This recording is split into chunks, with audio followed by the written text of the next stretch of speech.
1 month after my daughter's wedding, the photographer called me and whispered, "Sir, I noticed something terrible in the photos. Come immediately alone and don't say anything to your daughter." Before we continue, please subscribe to the channel and let us know where you are listening in the comments. The phone rang just as I set down my coffee. Tuesday morning, quiet house. Financial reports spread across my desk. The kind of peaceful moment I'd earned after 40 years building Reynolds Hardware. 3 stores across Phoenix. Good business, good life. I almost didn't answer the unknown number. "Mr. Reynolds?" The woman's voice trembled. "This is Carolyn Thornton. I photographed Jacqueline's wedding last month. I need to see you immediately, alone. Please don't tell your daughter." My hand tightened on the phone. "What's wrong?" "I can't explain over the phone, but I found something in the photographs, something very serious." The air in my office changed, became thinner somehow. "What kind of something?" "Tomorrow morning, 9 o'clock, my studio downtown. Please, Mr. Reynolds, come alone." Before I could respond, Wendy's voice exploded from the kitchen. "Ben, I told you 3 times already. I need that car. My Honda is embarrassing. You promised you'd ask him today." Benjamin's laugh rumbled from the living room, some television show blaring beneath it. "I'll be there," I said into the phone, barely hearing my own voice. Carolyn exhaled. "Thank you. I'm so sorry, Mr. Reynolds. I really am." She hung up. I sat motionless at my desk, the phone still pressed to my ear, staring at the framed photograph on my wall. Jacqueline in her wedding dress, radiant. Samuel beside her in his tuxedo. 1 month ago. $65,000 I'd spent on that day. Worth every penny to see my eldest daughter happy. Something very serious in the photographs. "Dad!" Wendy appeared in my doorway, phone in one hand, car keys in the other. "Did you hear me? I need money for a new car. The Honda is 7 years old and it's humiliating." I looked at my youngest daughter, 31 years old, living in my house for 4 years now. Temporarily, she'd said, when she moved in after her divorce. Benjamin had followed 6 months later. No rent, no end date. "We'll talk about it later, sweetheart." "Later? I need to go to the dealership this week. Melissa got a new Lexus and I can't keep showing up in that piece of junk." I turned back to my computer screen, the numbers blurred. "Dad, are you listening?" "Later, Wendy." She huffed and disappeared. Her footsteps stomped up the stairs. A door slammed. I picked up my coffee.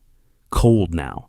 Through my office window, the Paradise Valley morning stretched bright and cloudless. July heat already building.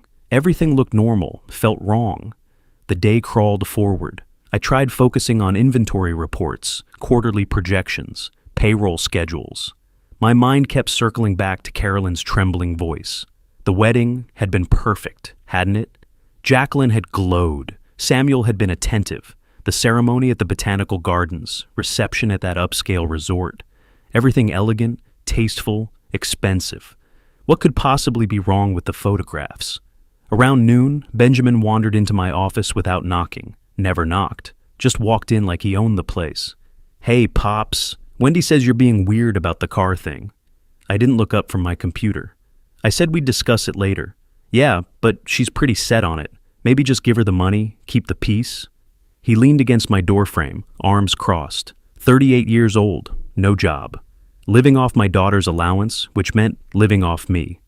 "Benjamin, I'm working." Sure, just saying, happy wife, happy life, right?" He grinned and left. Happy wife.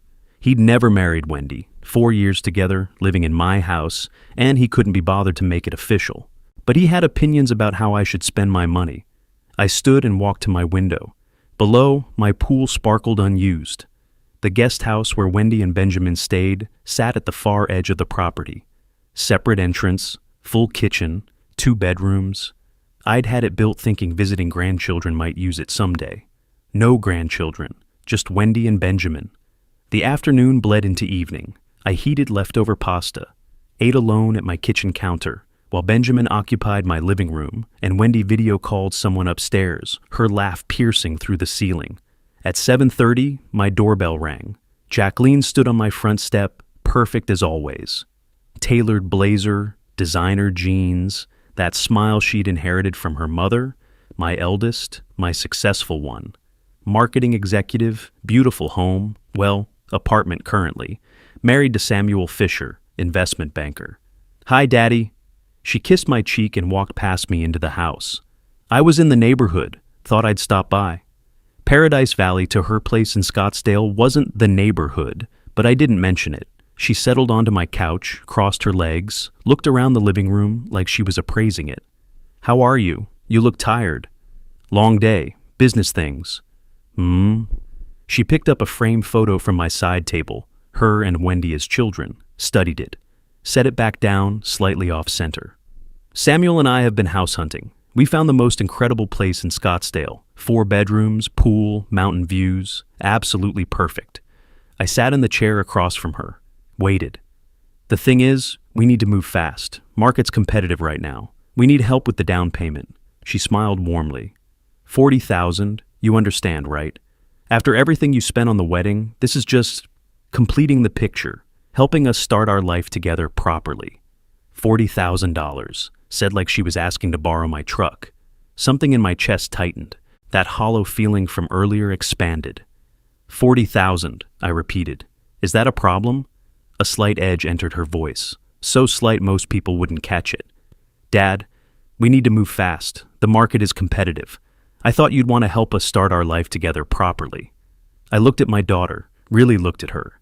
The designer clothes, the manicured nails, the practiced warmth that didn't quite reach her eyes. "Let me think about it, sweetheart." Her smile faltered, just for a second. "Think about it? Dad, this is important. Samuel and I need to review some things first." She stood abruptly. "Fine, but don't take too long. We can't lose this house." She grabbed her purse, kissed my cheek again, colder this time. "Love you, Daddy. Call me soon." I watched her Mercedes pull away, standing in my doorway. $40,000, delivered like I'd already agreed. Like my money was her money. Benjamin's laughter echoed from the living room. Sports highlights on my television, his beer bottle sweating onto my coffee table.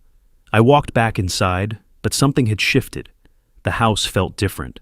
Or maybe I was seeing it clearly for the first time. My phone sat on the hall table where I'd left it. Carolyn's number still in the call log. Tomorrow morning, her studio. Whatever she'd found on those wedding photographs. I had a feeling it would explain this hollow sensation spreading through my chest. I picked up the phone and looked at Jacqueline's last text. "Thanks for understanding about the house, Dad. Love you." I hadn't agreed to anything, but she'd assumed. They all assumed. I left the house before Wendy woke up. Didn't want questions. Didn't want Benjamin asking where I was going with that look he got. Like everything I did required his approval in my own home. The drive to downtown Phoenix took 25 minutes. Tuesday morning traffic, I-51 South, then surface streets to Carolyn's studio. A converted warehouse in the Arts District, her name on a brass plate beside the door. My hands were steady on the steering wheel, but my mind kept replaying her voice on the phone. Something very serious. I parked across the street, sat in the truck for a moment. Whatever was inside that studio, whatever Carolyn had found, it would explain Jacqueline's casual request for $40,000. It would explain the hollow feeling I'd carried since the wedding. I knew it would. I just didn't want to know how. The studio smelled like coffee and printer ink. Professional photographs lined the walls, weddings, families, corporate headshots. Carolyn met me at the door, younger than I'd remembered from the wedding day. Mid-40s maybe. Nervous hands, apologetic eyes. "Mr. Reynolds, thank you for coming." She locked the door behind me. "I have everything set up in the editing room." I followed her through the gallery space to a smaller room dominated by a large monitor and computer equipment. Wedding portfolios stacked on shelves. The window overlooked an alley, morning light filtered through dusty glass. "Can I get you coffee? Water?" "I'm fine." I wasn't fine. "Please, just show me." She nodded and sat at her computer. I remained standing behind her chair. "Mr. Reynolds, I almost didn't call you. I went back and forth for days. But if I were in your position, I'd want to know.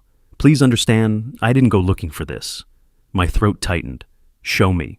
Her fingers moved across the keyboard, the monitor filled with images from Jacqueline's wedding, the ceremony, my daughter walking down the aisle, Samuel waiting at the altar, guests smiling, everything beautiful, everything perfect. "These are the standard shots," Carolyn said softly. "What you saw at the wedding, what everyone saw." She clicked to the next folder. 2 hours before the ceremony, I was at the restaurant venue early, testing exposures, calibrating equipment. There's a terrace overlooking the courtyard. Another click. I was shooting through a window, adjusting light settings. The image appeared. My hands gripped the back of her chair. Samuel, my son-in-law, in his tuxedo, not yet buttoned properly, pressed against a woman with red hair, not my daughter, kissing her, his hands in her hair, her arms around his neck, not a friendly embrace, not a goodbye to an old friend, intimate, possessive, familiar. How long before the ceremony? My voice sounded far away. You're certain about the time? 2 hours before. The metadata is here. Date, time, GPS coordinates. She pulled up a technical display. Numbers, timestamps, location data. I was at the restaurant venue early, testing exposures through a window. I captured this by accident, but it's real, and there are multiple shots. She clicked forward, different angles, same scene. Samuel and the red-haired woman locked together. In one photo, the woman's hand was visible, left hand pressed against Samuel's chest. Wedding ring, gold band, diamond. The woman. I leaned closer to the screen. The wedding ring. Do you know who she is? Carolyn shook her head. I don't recognize her from the guest list. I'm so sorry, Mr. Reynolds. She pulled up another image. This one showed Samuel's face clearly. No confusion in his expression. No drunken stumble. Just confidence. Control. A man who knew exactly what he was doing. 2 hours before marrying my daughter. I straightened slowly. My knees felt weak. The room tilted slightly, then righted itself. Can you prove the timing? Absolutely prove it? Yes. Carolyn opened another window, showed me technical data I barely understood. Digital fingerprints, file information, GPS coordinates matching the restaurant location, timestamps down to the second. This is forensic level evidence, Mr. Reynolds. It would hold up anywhere. She reached into her desk drawer and pulled out a small flash drive. Everything is here, all the photos, all the metadata, technical documentation. I made copies. She held it out to me. I don't know what you'll do with this information, but I believe you should have it. I took the flash drive, closed my fist around it. Don't apologize, I said. You did the right thing. The drive back to Paradise Valley passed in a blur. I gripped the steering wheel tight, stared at the road, but my mind was somewhere else entirely. Samuel Fisher, investment banker, polished, articulate, successful, everything I'd wanted for my daughter. Kissing another woman 2 hours before their wedding. A woman wearing a wedding ring. Not a mistake, not cold feet. Calculated, deliberate. Why marry Jacqueline at all? The question circled my thoughts like a vulture. Why go through with a $65,000 wedding to a woman you were betraying hours before the ceremony? Why make those vows? Why smile in those photos? What was the point? My truck knew the way home without my thinking. Paradise Valley streets, my neighborhood, my driveway. The flash drive sat in my pocket, heavy as a stone. I pulled into my driveway just after 11. The house looked the same as when I'd left 2 hours ago. Same desert landscaping, same security light that needed fixing, same everything. But I wasn't the same. I opened the front door. Benjamin sprawled across my leather recliner, beer in hand, some game show blaring. He didn't look up. Hey, old man, grab me another beer while you're up. From upstairs, Wendy's voice. Dad, is that you? I need to talk to you about money for the spa this weekend. I stood in my own entryway, flash drive in my pocket, and something inside me that had been bending for years finally snapped. My daughter's husband, cheating, 2 hours before the wedding. My other daughter, living in my house, demanding spa money. My son-in-law, ordering me to bring him beer, in my chair, in my house.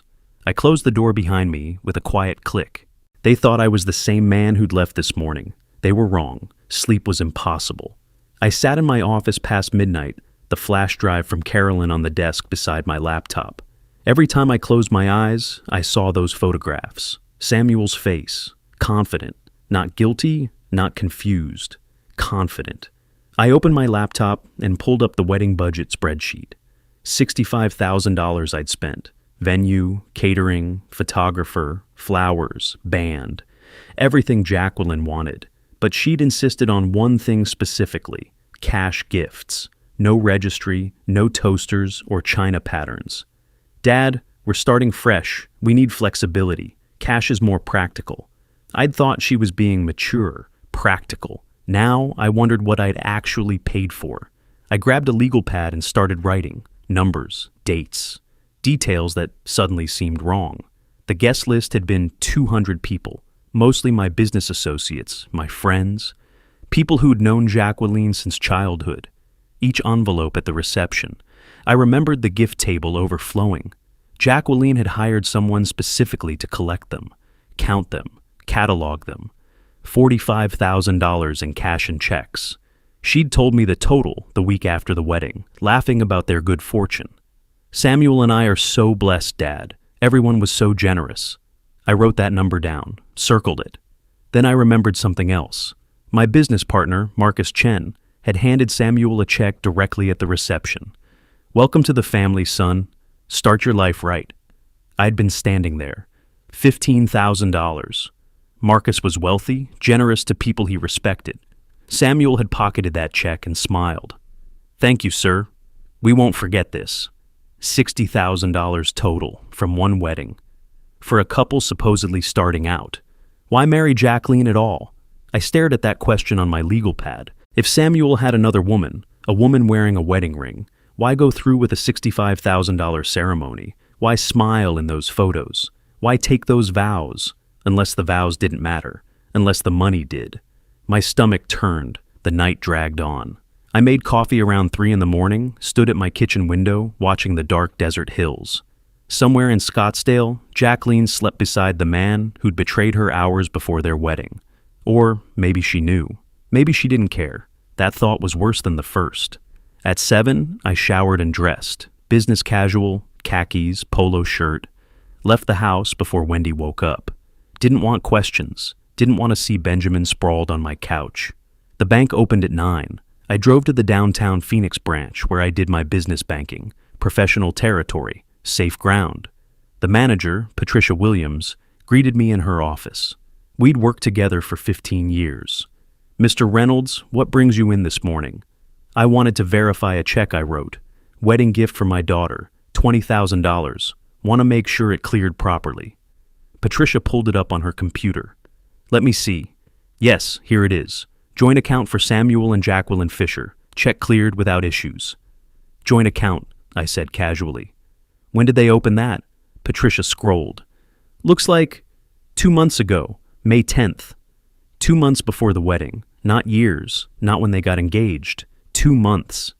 They must have moved fast on wedding planning, I said, keeping my voice light. Young people these days. Patricia smiled. Everything happens quickly.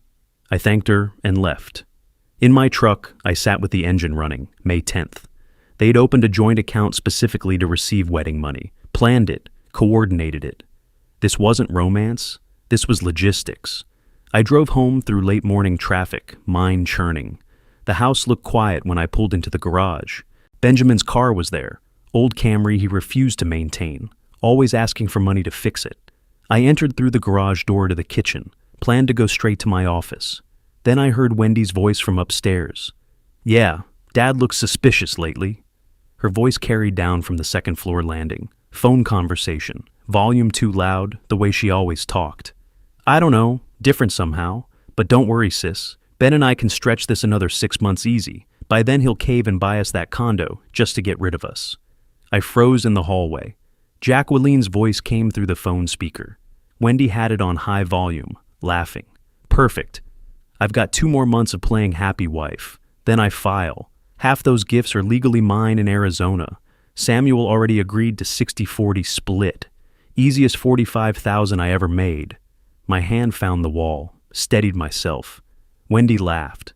And Sam's little girlfriend doesn't even know about the plan. This is perfect. Dad's so busy feeling proud of your marriage, he doesn't see anything. Keep him distracted, Jacqueline said. Make him think you need something big. That way when I ask for the house down payment, it won't seem excessive by comparison. Already on it, asked him for a new car yesterday. He looked annoyed, but he'll come around. He always does. I backed away, silent, careful. Each step measured until I reached my office. Closed the door, leaned against it. My hands were shaking. 2 daughters, both lying, both using me. One planning divorce to steal wedding money, the other squatting in my house, running out the clock until I bought them off. Playing happy wife, easiest $45,000 I ever made. I'd almost let it happen, almost written Jacqueline that $40,000 check for her house down payment. Almost. I sat down at my computer, typed, property lawyer, Phoenix, Arizona. Robert McKenzie's name appeared third in the search results. 25 years experience, real estate law, family trusts, asset protection. His office had an opening tomorrow morning at 9. I made the appointment. Then I sat back in my chair and looked at my closed office door. Beyond it, Wendy was probably still on the phone. Benjamin was probably still planted on my couch. Both comfortable, both confident. They had no idea what was coming. I didn't either, not exactly. But tomorrow I'd start finding out. Tomorrow I became something other than a wallet with a heartbeat. Mackenzie's office was in a glass building downtown, 23rd floor. I arrived 10 minutes early and spent them in the parking garage, organizing my folder one last time. Wedding spreadsheet. Flash drive from Carolyn. My notes from last night. 3 pages of timelines, quotes, dollar amounts. Evidence. The elevator ride up felt longer than it was. I'd made business decisions for 40 years, negotiated supplier contracts, handled employee disputes, weathered economic downturns. This shouldn't feel different, but it did. This was my family, my daughters. The elevator doors opened. No, not family, not anymore. They'd made that choice when they turned me into a transaction. The reception area was professional, glass desk, leather chairs, abstract art I didn't understand, but recognized as expensive. A woman looked up from her computer. "Mr. Reynolds, Mr. Mackenzie is ready for you." His office had floor-to-ceiling windows overlooking Phoenix, mahogany desk, law books lining one wall, diplomas and bar certificates in frames. Robert Mackenzie stood as I entered, 50s, gray at the temples, firm handshake. "Mr. Reynolds, please have a seat. Can I offer you coffee?" "Yes, black." He poured from a carafe on the credenza, handed me a ceramic mug, settled behind his desk. "I reviewed your intake form. You mentioned property issues and family matters. Tell me what's happening. Start wherever makes sense to you." I placed my manila folder on his desk, opened it methodically. "A month ago, I paid for my daughter's wedding. $65,000. 3 days ago, the photographer showed me pictures of my son-in-law with another woman, 2 hours before the ceremony. Yesterday, I discovered my daughters planned this. The marriage was a scam to collect cash gifts and split them." Mackenzie's pen paused over his legal pad. "When you say plan this, you have evidence both your daughter and her husband intended to divorce from the beginning?" I overheard my younger daughter on the phone with her sister. Quote, "2 more months and I file for divorce. Half the gifts are legally mine. Samuel already agreed to 60-40. Those were my daughter's exact words. I slid the flash drive across his desk. "The affair photos are here, metadata included, timestamps, GPS coordinates, everything." Mackenzie inserted the drive into his computer, clicked through files. His expression didn't change, but his jaw tightened slightly. "And your younger daughter?" "Wendy. She's been living in my house for 4 years. Her boyfriend with her. No rent, no lease, constant money demands." I pulled out my handwritten notes. Yesterday's phone call. She told Jacqueline they'd stretch it another 6 months until I bought them a condo. Mackenzie made notes, circled specific details. Underlined 4 years and no lease. "Mr. Reynolds, in Arizona, property law is very clear. Your house is your property. If there's no written rental agreement, and you've indicated there isn't, you have the right to begin eviction proceedings. The standard timeline is 30 days after written notice. And my younger daughter, her boyfriend, they've lived there 4 years without paying rent. Can they fight this?" "Not successfully. Without a lease, they're essentially guests who've overstayed. Arizona law protects property owners. The 30-day notice is a courtesy, not a negotiation." Something loosened in my chest. A courtesy, not a negotiation. Mackenzie pulled a thick book from his shelf. Arizona Property Code. Opened to a flagged section, turned it so I could read. I leaned forward, scanned the legal text, residential tenancy requirements, notice periods, eviction procedures. "It's straightforward," Mackenzie said. "We draft a formal notice. You serve it personally or via certified mail. They have 30 days to vacate. If they refuse, we file with the court for removal. Given the lack of any rental agreement, judges rule quickly on these cases. What about the rest? I looked up from the book. My assets, my business. I don't want them getting anything when I'm gone. They've made it clear. I'm just a resource to them. Mackenzie closed the property code. That's where an irrevocable trust becomes valuable. We transfer your assets, house, business interests, savings, into a trust managed by a professional trustee. You maintain control during your lifetime, but after death, distribution follows your instructions. It's much harder to challenge than a simple will.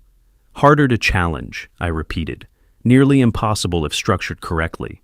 A will can be contested. People claim undue influence, mental incompetence, all sorts of arguments. A properly executed irrevocable trust, established while you're clearly competent and acting freely, that's a different legal standard entirely. I sat back. How soon can we start? Mackenzie smiled slightly. First real emotion he'd shown. Today. I'll need you to sign an engagement agreement. My fees for this work, eviction notices, will revision, and complete trust creation will be $8,500.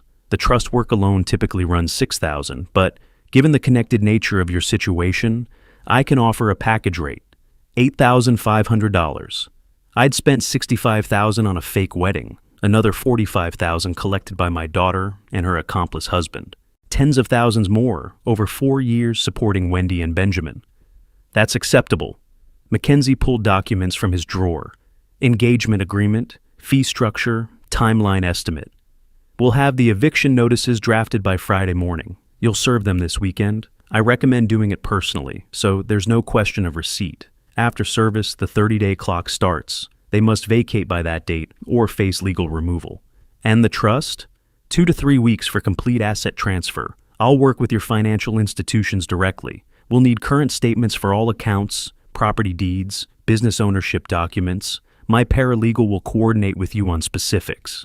He slid the contract across his desk. I read it carefully. Years of business had taught me that. Scope of work, fee schedule, timeline, everything Mackenzie had promised, formalized in legal language. I signed with a steady hand. Mackenzie countersigned, dated it, handed me copies. Mr. Reynolds, I should mention, this will likely destroy your relationship with your daughters permanently. Once you serve those eviction notices, once they discover the trust structure, there's no walking this back. I know. And you're prepared for that? I thought about Wendy's laugh on the phone, Jacqueline's casual cruelty, playing happy wife, easiest $45,000 I ever made. They destroyed the relationship themselves. I'm just acknowledging reality. Mackenzie nodded. Then we're clear. I'll call you Friday morning when the documents are ready. We shook hands again, longer this time. Something passed between us, professional respect maybe, understanding. I left his office with copies of the contract, timeline outline, trust structure summary, legal documents that meant one simple thing. I was taking my life back. The elevator down was faster than the ride up, gravity working in my favor. In the parking garage, I sat in my truck with the contract copies on the passenger seat. Eviction procedures, will modification summary, trust structure outline. My phone buzzed, text from Jacqueline. Dad, did you think about the down payment? We really need an answer. The house won't wait forever. I looked at the message for a long moment. $40,000. For a house she'd live in for 2 months before filing for divorce. I deleted the text without responding. Then I started the truck and headed home. Wendy and Benjamin would be there, comfortable and confident, expecting nothing to change.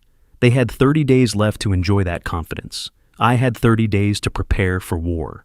The envelopes arrived Friday morning. Mackenzie's return address, heavy paper, official seals. I set them on my desk and looked at them for most of the day. By evening, I was ready.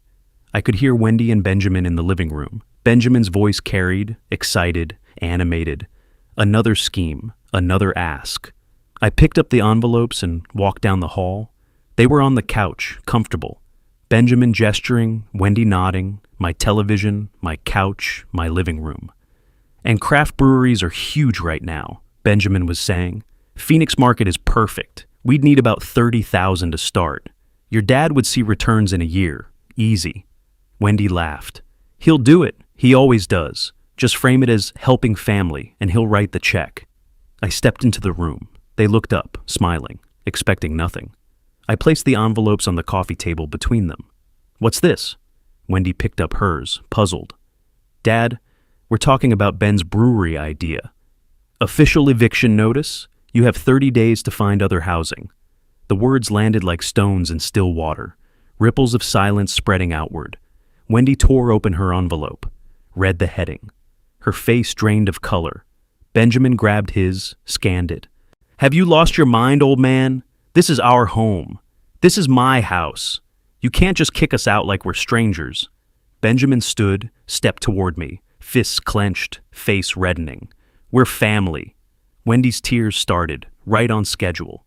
"Dad, what are you doing? I'm your daughter. How can you throw us out?" I looked at her calmly.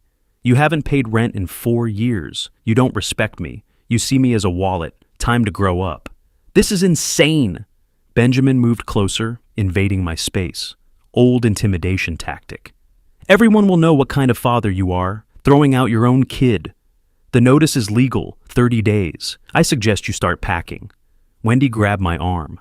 "Dad, please, we can work this out. We'll pay rent. I removed her hand gently but firmly, turned toward the hallway.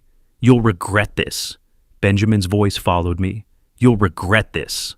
I walked to my office, closed the door, locked it with an audible click. Behind me, chaos erupted. Wendy's wailing, Benjamin's shouting, furniture scraping. I sat at my desk and listened. Their panic was music. 10 minutes passed. The shouting subsided into intense whispers. Then Wendy's voice again, higher. "Phone call." I pressed my ear to the door. "Gave us eviction papers. 30 days. Pause. Jacqueline responding. "I don't know what happened. He was cold, like we were strangers." Longer pause. "We need to do something." Jacqueline's voice carried through the phone speaker, calm, strategic. I couldn't make out words, but the tone was clear. Planning mode. "Okay, yes, tomorrow. Bring Samuel. We'll figure this out." More murmuring. Then Benjamin's voice, lower but venomous. "He's going to regret this." I moved back to my desk and opened my laptop. Mackenzie had sent documents that afternoon. Trust creation paperwork, asset protection strategy. They thought this was about the house. They had no idea I was protecting everything. My phone buzzed. Text from Jacqueline. "Dad, Wendy called me. We need to talk. Coming over tomorrow with Samuel. This has gone too far." I read it twice. They were regrouping, coordinating, about to launch their counterattack. Let them come. I pulled up a calendar and marked the date. Day 1 of 30. The clock had started. In the living room, Wendy was still crying. Benjamin was pacing. I could hear his footsteps, back and forth, back and forth. They'd lived here for 4 years without contributing a single dollar. 4 years of treating my home like a hotel. 4 years of demands and disrespect and assumptions. 30 days left to enjoy that privilege. I looked at Mackenzie's trust documents again. 2 to 3 weeks until finalization. The timing would be tight, but it would work. By the time they realized the full scope of what I'd done, it would be too late to stop. Another text from Jacqueline. "We'll straighten this out. Don't worry." She wasn't texting me. She was texting Wendy. But Wendy must have shown her my number too, because a third message came through. "Dad, I know you're upset about something. Let's talk like adults tomorrow." Talk like adults. The woman planning to divorce her husband in 2 months to steal wedding gifts wanted to talk like adults. I turned off my phone. Tomorrow they'd come with their performance. Concerned daughter, diplomatic son-in-law, reasoned arguments, emotional manipulation. I'd seen the documentary already. I knew how it ended. Outside my office door, the house finally went quiet. Wendy and Benjamin had probably gone upstairs to strategize, or cry, or drink. I didn't care which. I opened a notebook and started writing, documenting the evening, their reactions, their threats, Benjamin's aggression, Wendy's tears, everything Mackenzie might need if this ended up in court. The pen moved steadily across the page, factual, detailed, dispassionate. Somewhere during the 4th year of their residence, I'd stopped being a father and become an ATM. Now I was neither. I was a property owner exercising his legal rights, and I had 29 days left to prepare for whatever came next. Saturday morning, I came downstairs to find Wendy in her bathrobe, sprawled across the couch. "Dad," her voice was weak, theatrical. "I can't get up. My heart is racing. The stress from this eviction, I think you should call a doctor." Benjamin hovered nearby, arms crossed, protective stance, both watching for my reaction. I walked past them to the kitchen. "There's cold medicine in the cabinet," I said, without stopping. Behind me, silence. Then Wendy's frustrated exhale. I poured coffee and carried it to my office. Closed the door. Sunday afternoon, Benjamin found me in the garage, blocked the doorway with his body. "You know what people will say, right?" Aggressive tone, face too close to mine. "That you threw out your own daughter, your pregnant daughter." Wendy wasn't pregnant, just another lie. "Your business partners, your church friends, they'll all know what kind of man you really are." I checked my watch. "The eviction is legal. You have 26 days left. Now move." He didn't. We stood there for 10 seconds. 20. His jaw working, fists clenched. Finally, he stepped aside. I got in my truck and drove to the hardware store. Stayed there for 3 hours, reviewing inventory, talking to managers, being anywhere but home. When I returned that evening, an envelope sat on my kitchen counter. Handwritten heading, "Proposal." I opened it. Benjamin's handwriting, itemized list. Investment opportunity, craft brewery partnership. Initial capital required, $50,000. Terms: Wendy and Benjamin remain in residence, pay nominal rent, $500 month, repay investment within 5 years. 50,000, up from the 30 he'd mentioned Friday night. Desperation inflating the numbers. I read the whole thing, 2 pages. Financial projections pulled from nowhere, promises of returns, guarantees of family harmony. At the bottom, "This solves everything. We stay, you profit, family stays together." I folded it, walked to the living room where they sat waiting, and handed it back. "No." Wendy's face crumpled. "Dad, we're trying to compromise." "No," I repeated, and returned to my office with my dinner.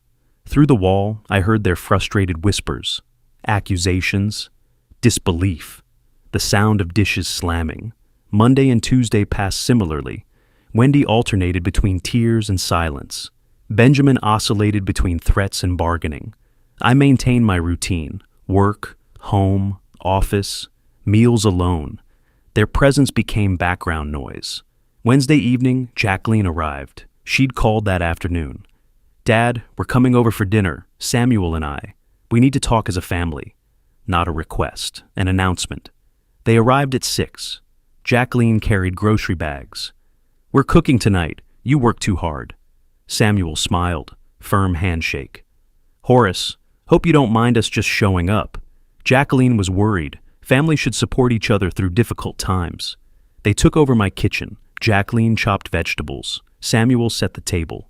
Wendy emerged from upstairs, makeup perfect, no sign of her illness. Benjamin appeared, freshly showered, playing the reasonable adult. An intervention, carefully staged. We sat for the meal they'd prepared: chicken, rice, salad, nice presentation. Jacqueline poured wine. Samuel made small talk about his car sales work. Everyone performed normalcy. Then Jacqueline shifted gears. "Dad, this house must be a lot to manage alone. All these rooms, the yard work, the maintenance. Have you thought about something smaller? A nice condo?" I cut my chicken, chewed slowly. Samuel picked up the thread. "The real estate market is strong right now. Houses in Paradise Valley sell fast. You could get top dollar, help set everyone up comfortably." There it was. Jacqueline touched the picture frame on the side table, adjusted it, territorial gesture. "We'd help you move, of course, and whatever proceeds you got, it would be nice to share with family, help Wendy and Ben get started, help Samuel and me with our house down payment. Everyone benefits." The house. They wanted the house sale money, not inheritance someday. Now. The realization clicked into place with perfect clarity. "Dad, I'm just saying, you're getting older. Wouldn't it be easier to have something manageable, less responsibility?" I set down my fork, looked at each of them. Jacqueline, Samuel, Wendy, Benjamin, 4 faces, 4 different masks, 1 agenda. "I'm not selling my house," Jacqueline laughed lightly, edge underneath. "Dad, no one's pressuring you. We're just concerned." I stood. Thank you for your concern. I'm fine. Good night. The scrape of my chair, the walk to my office, the door closing. Behind me, shocked silence, then urgent whispers. I grabbed my phone and dialed Mackenzie's cell. I need to see you tonight. It's urgent. I'll be at the office in 30 minutes. I waited until I heard their cars leave. Jacqueline's Mercedes, then Benjamin's Camry following, coordinating, planning their next move. I grabbed my keys and drove downtown. Mackenzie's office was lit, 23rd floor window glowing. He met me in the lobby. They're coordinating strategy to acquire my assets, I said as we rode the elevator up. The eviction triggered something. Now they want me to sell the house, split the proceeds. Tonight's dinner was reconnaissance. In his office, Mackenzie pulled out fresh documents.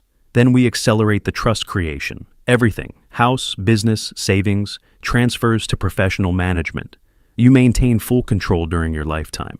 But after death, distribution follows your exact instructions. They can't challenge it, can't manipulate it. How fast can we move?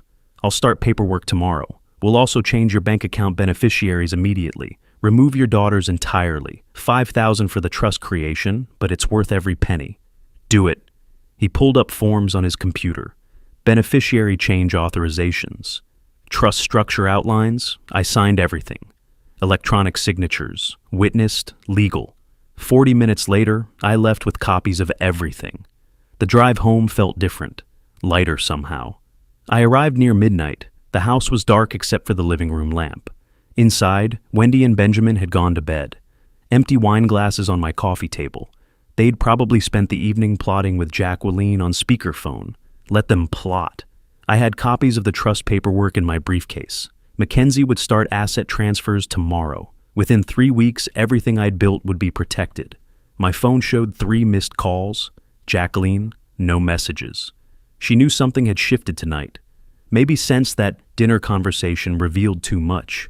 I thought about their performance, Samuel's diplomat act, Jacqueline's suggestion to sell the house.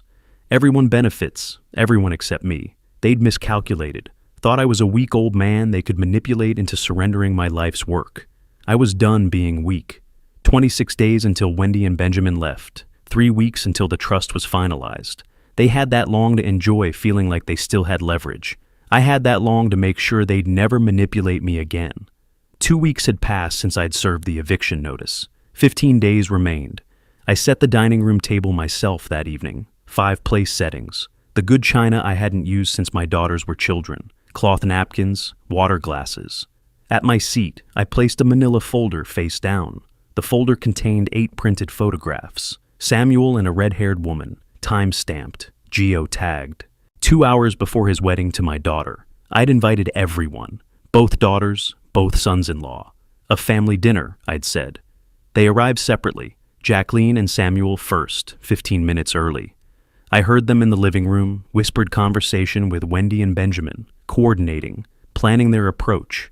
I called them to the table. The tension was immediate. They sat, exchanged glances, waited. I served roasted chicken and vegetables. Simple meal, nothing elaborate. This wasn't about hospitality. We ate in near silence for 10 minutes, forks scraping plates, water glasses lifted, the sound of forced normalcy. Then Jacqueline started. Dad, we've all been talking. The situation with Wendy, it's stressful for everyone. Maybe it's time to think about simplifying. The house, the business, it's a lot for one person. Samuel nodded, supportive. Horace, no one's saying you can't handle it. We just want to help. Selling at the right time, in this market, we could help you organize everything. Make it easy. Wendy leaned forward, gentle voice. Dad, we're worried about you, all alone here. Wouldn't a nice condo be better? Less maintenance, less stress? I set down my fork, reached for the manila folder. Before we continue, there's something you should see. Jacqueline picked it up, suspicious. What is this? I took a sip of water. Photographs from your wedding. Particularly interesting are the shots of Samuel with a red-haired woman, 2 hours before the ceremony, on the restaurant terrace. Samuel's face drained. That's not... Jacqueline opened the folder. I watched her eyes move across the first image, then the second. Her expression hardened into stone. Where did you get these? I ignored the question. I also overheard a phone conversation between you and Wendy.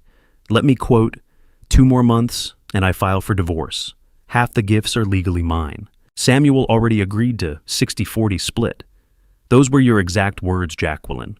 Wendy's hand flew to her mouth. Benjamin half stood. You spied on us? You had no right?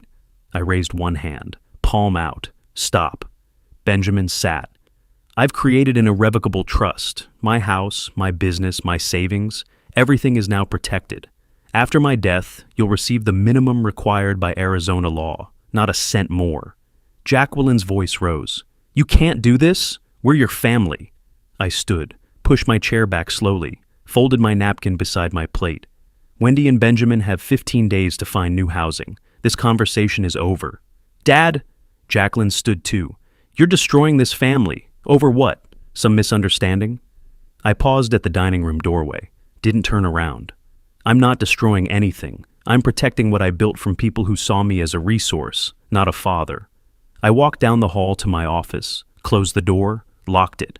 Behind me, voices erupted, Jacqueline shouting, Samuel's defensive protests, Wendy crying, Benjamin's angry curses. I sat at my desk and opened my laptop.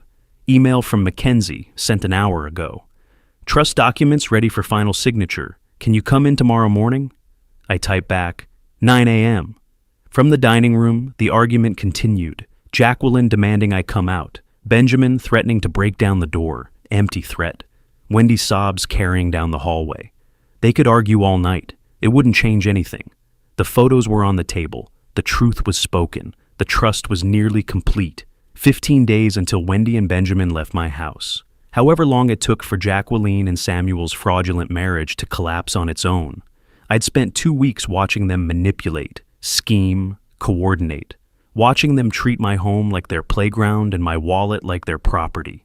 Now they knew I'd been watching back, and I'd already won. Mackenzie's office at 9 the next morning. Jennifer Chan was already there, a specialist in estate planning he'd brought in to finalize the trust. Mr. Reynolds?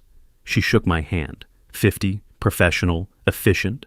Papers spread across the conference table like a legal fortress. Everything's ready for your signature.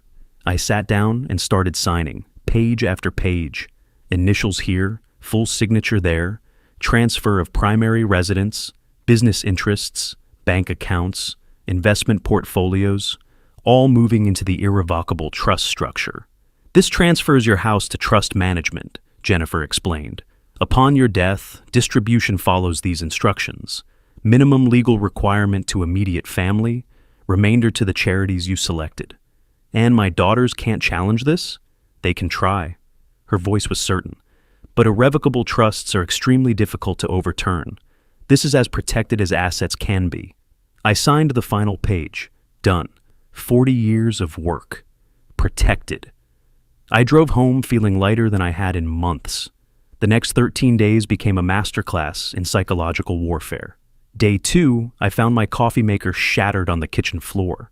Benjamin lounged at the table, newspaper spread in front of him.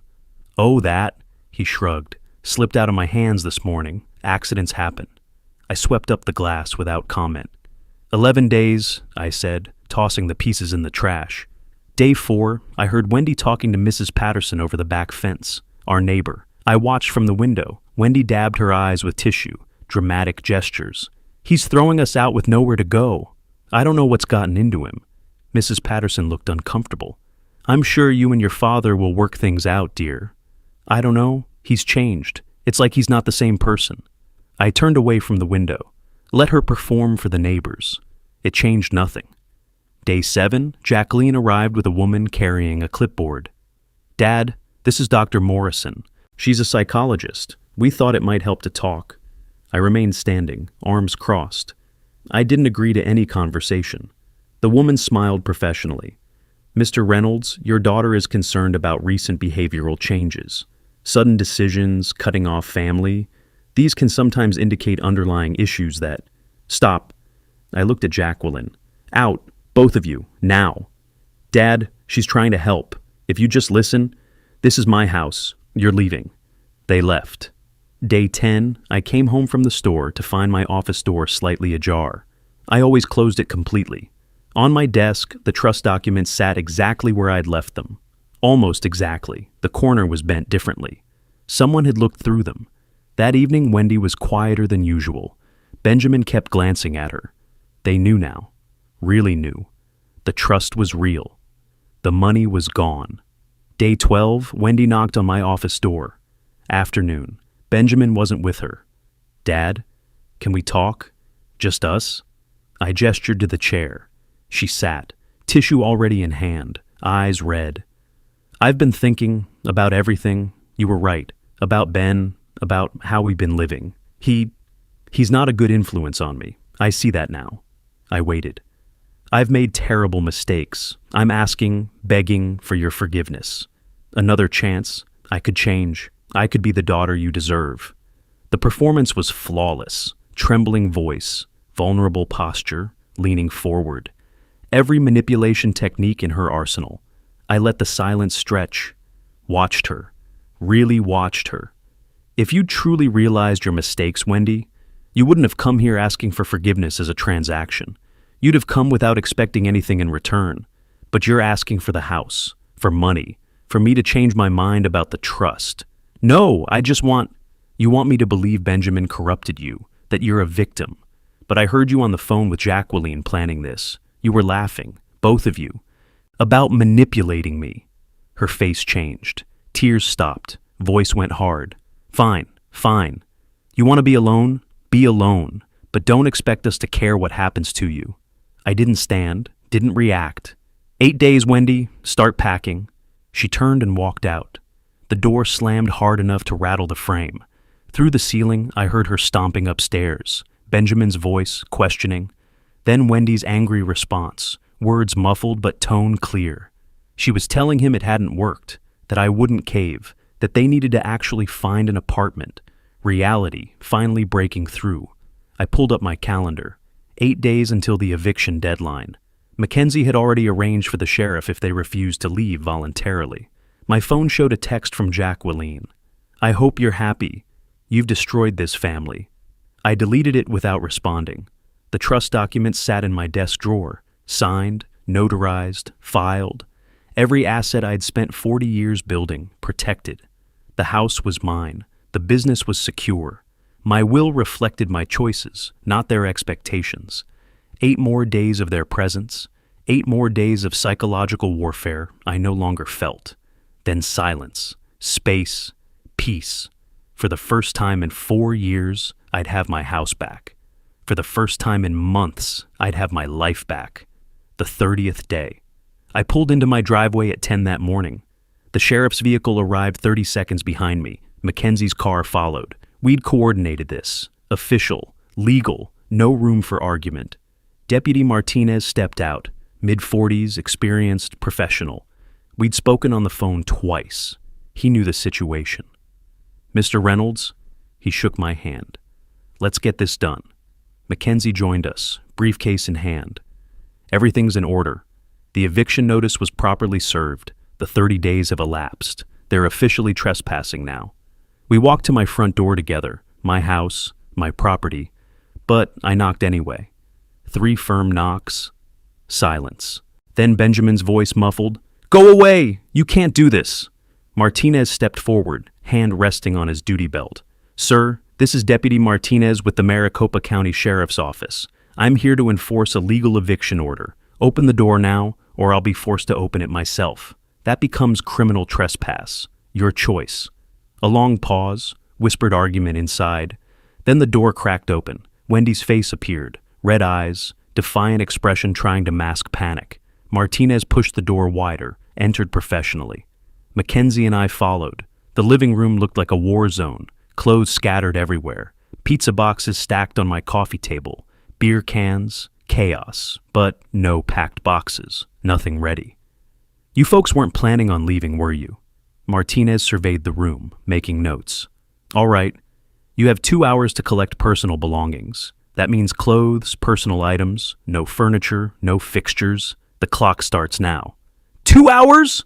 Wendy's voice pitched high. "We can't possibly—" "You've had 30 days, ma'am. 2 hours is generous." Benjamin appeared from the kitchen, unshaven, angry. "This is insane. We have rights." Mackenzie's voice cut through.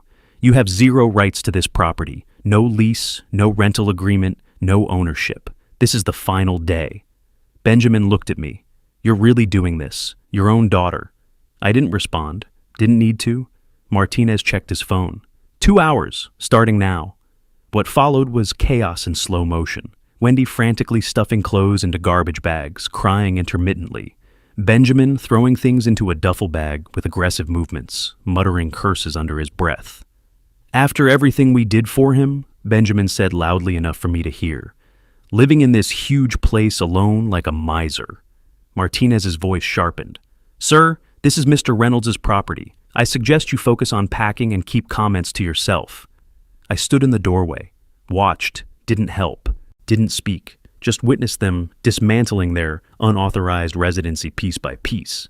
Wendy tried catching my eye multiple times. The manipulation playbook was still open, but I'd memorized every page, knew every trick, wasn't falling for any of it.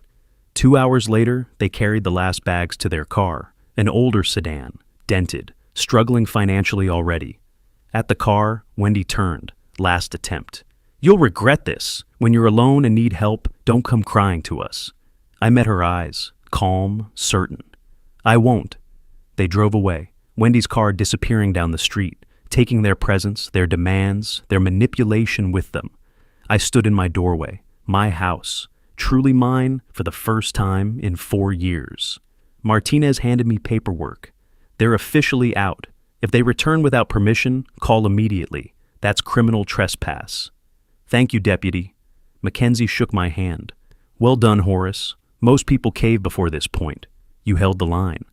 After they left, I walked through the house slowly. Living room where Benjamin had sprawled.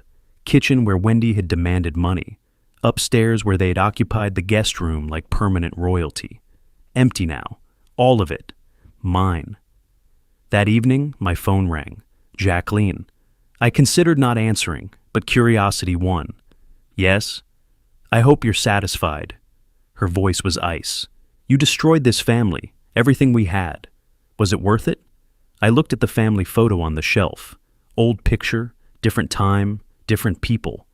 I didn't destroy the family, Jacqueline. I stopped letting it destroy me. Silence. Then her voice cracked slightly. You've changed. I don't even know who you are anymore. I'm the same person. I just stopped pretending I didn't notice being used.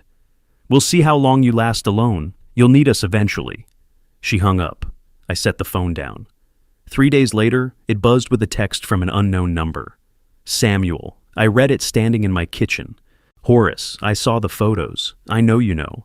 Look, Jackie knew about my relationship too. This whole marriage was an arrangement. We're divorcing anyway. I'm asking you to stay out of it. I can make it worth your while. $10K to let this play out quietly. I read it once, deleted it, blocked the number. Jacqueline had known about the affair all along. The entire marriage was a scam from both sides. They'd orchestrated it together, collected the money, planned to split it. And now Samuel wanted to pay me to stay quiet.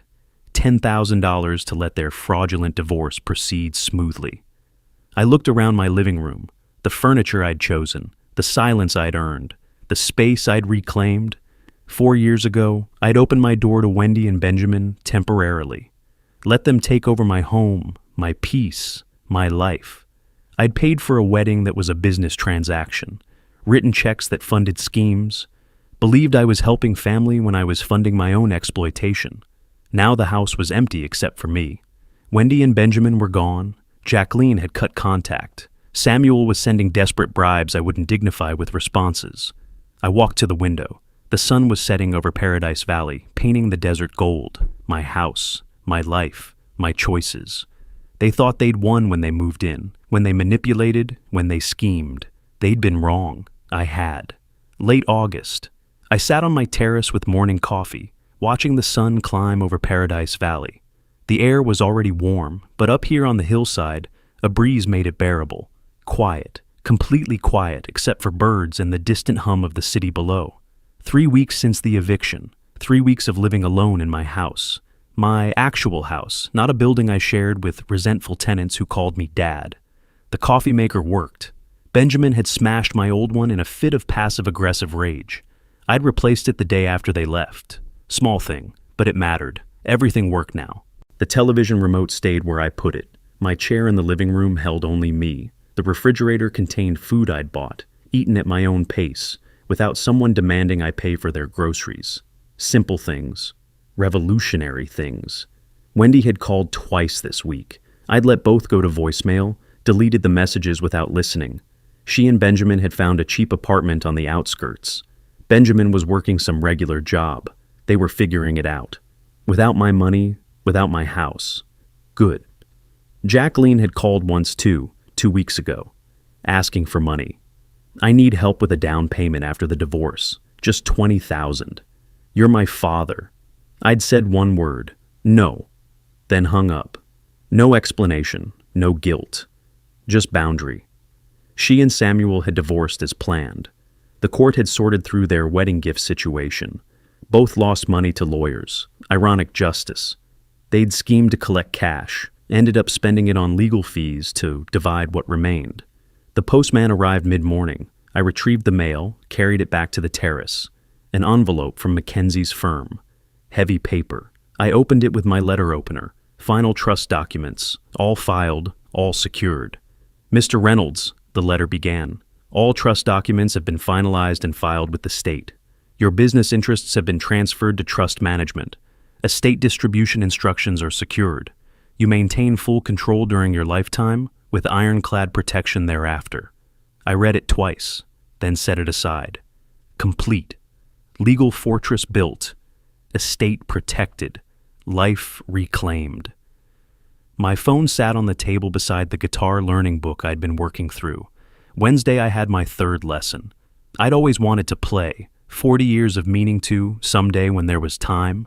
There was time now. Friday I volunteered at the senior center, doing repairs. My hardware expertise, useful, helping people who needed it, who appreciated it, who didn't demand it as entitled right. The phone rang. Unknown number. I almost didn't answer, then did. This is Horace. Mr. Reynolds? A woman's voice, familiar. This is Carolyn Thornton, the photographer from your daughter's wedding. I hope you don't mind me calling. I've been thinking about you, wondering how things turned out. Carolyn, the woman who'd shown me the truth. Carolyn, no, I don't mind at all. Actually, I'm glad you called. Relief in her voice. I wasn't sure if I should. That day in my studio, showing you those photos, I've thought about it so many times. I hope I did the right thing. You did. You absolutely did. Those photos changed everything. You gave me truth when everyone else was feeding me lies. And how are things now, if you don't mind me asking? I looked out over the valley, the morning light, the peace. Things are good, Carolyn. For the first time in a very long time, maybe years, things are truly good. I'm so glad to hear that. You deserve peace. I surprised myself. Would you like to get coffee sometime? I'd like to thank you properly, and honestly, it would just be nice to talk. She was smiling. I could hear it. I'd like that. How about next week? Next week sounds perfect. After we hung up, I stayed on the terrace. Coffee with Carolyn next week. A guitar lesson on Wednesday. Volunteer shift at the senior center. Friday. Business inspection Thursday. A life, a routine. Built around what I wanted, not what others demanded. I thought about the journey. The photographer's call that shattered my illusions. The evidence. The overheard conversation. The lawyer consultations. The eviction notice. The family dinner where I'd laid everything bare. The final days of psychological warfare. The sheriff at my door. Each step necessary. Each boundary essential. My daughters thought I'd destroyed the family, that I'd chosen loneliness over love. They were wrong. I'd chosen myself over their version of love that looked suspiciously like theft. I'd chosen peace over obligation. I'd chosen truth over comfortable lies. The sun climbed higher, warming the terrace. I finished my coffee. Inside, the guitar waited. A life waited. A future built on honest foundations, not manipulative quicksand.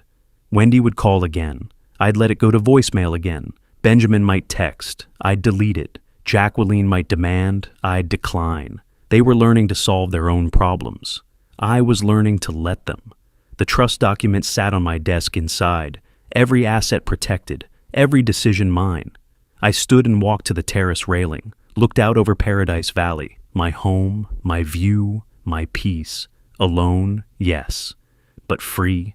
And for the first time in years, maybe the first time ever, that was exactly what I wanted. The next chapter was mine to write. Coffee with someone who didn't want anything except conversation.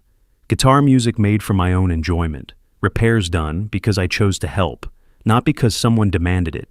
A life lived on my terms. Justice wasn't revenge, it was protection. It was boundaries. It was saying no when no was the only sane answer. I'd save myself, and that was worth everything. If you like this story, please like this video, subscribe to the channel, and share your impressions of this story in the comments. To listen to the next story, click on the box on the left. Thank you for watching.